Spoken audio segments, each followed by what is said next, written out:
Happy birthday to me. Ayan, at may pa-cake pa daw.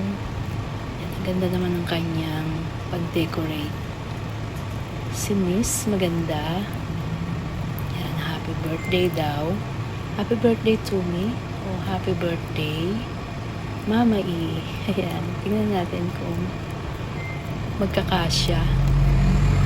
Parang hindi kasya, no? Pero, kayang-kayang diskartehan niya ni Miss Maganda.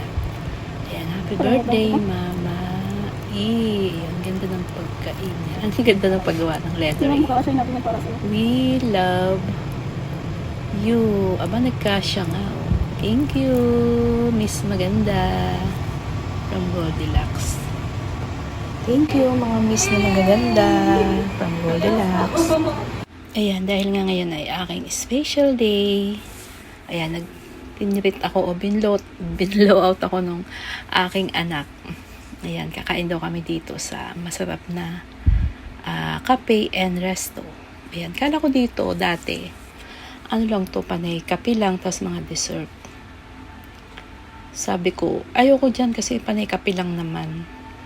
Pero mura lang naman dito. Tsaka, ang ganda nga ng place. Yung napaka-aesthetic. At yung bang, parang tahimik at nakaka-relax naman. Kahit na tabing siya, tabing-tabing highway siya. Ayan, umorder na yung anak ko. Yan yung sa loob, ang ganda. Bali, marami ditong kumakain mga estudyante kasi malapit ito sa school. At saka yung price naman din ay hindi naman din kamahalan. Kumbaga parang kayang-kaya naman ng parang budget meal din naman. Kayang-kaya naman din ng mga estudyante. Tsaka mga estudyante ngayon, di ba, ang lalaki na ng mga baon. Hindi kagaya nung araw. Magkano lang baon nung araw. Ngayon, mga swerte nga ng mga estudyante ngayon dahil malalaki na rin yung mga baon nila. Kayang-kaya na nilang magkape, mag-milk tea, ayan. Sa mga cafe and resto. Tsaka yung iba, yung mga nagde-date na rin dito. Nagde-date na rin sila dito. Kasi nga, maganda rin naman nga yung place. Tsaka, ayun nga, napaka-romantic.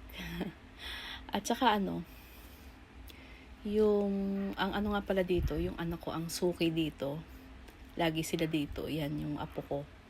Lagi silang kumakain dito. Nagkakape. Yan, pag halos weekly. Halos weekly nandito sila. Eh sabi niya, ma, doon, i-blow out na lang kita sa birthday mo doon. Kakain tayo doon sa Cafe Laya. Ayan. Kaya ayan, napunta kami dito. Pero, dapat wala, hindi na ako maghahanda or magse-celebrate ng kasi para lang, yung pasalamat lang, ayun, magdasal sa panibagong buhay. Ayan, pero syempre, para may mai-content na din. Kaya sige, go. O di ba? Ayan, nakakain pa kami dito ng masarap yung kanilang mga food dito. So ayan, salamat sa aking anak na nag-blow out sa aking birthday. Ayan, ang sarap nung ito, yung nachos. Ayan. Kain na tayo. Ayan, thank you Lord sa panibagong buhay at kalakasan na muli po ay pinagkaloob niyo sa akin. At kain na lang po tayo. Nakakaiyak naman. Sige po, kain na tayo. Happy, happy, happy birthday.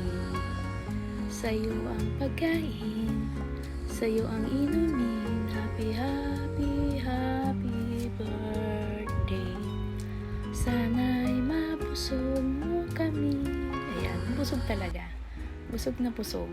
Kasi ang daming in-order ng anak ko. Ayan. Masarap din yung nila dito. Ito yung kare-kare. Ayan.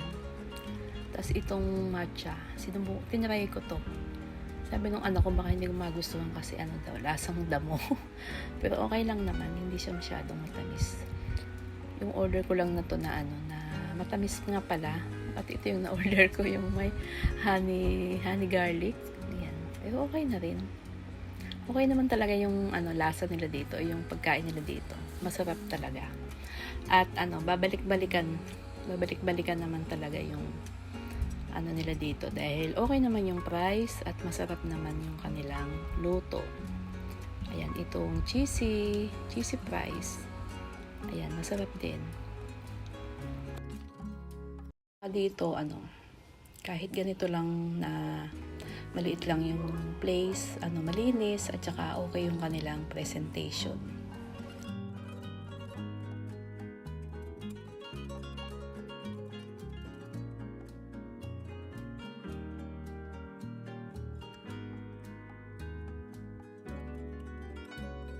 Ayan, maraming salamat po sa inyong pagsama.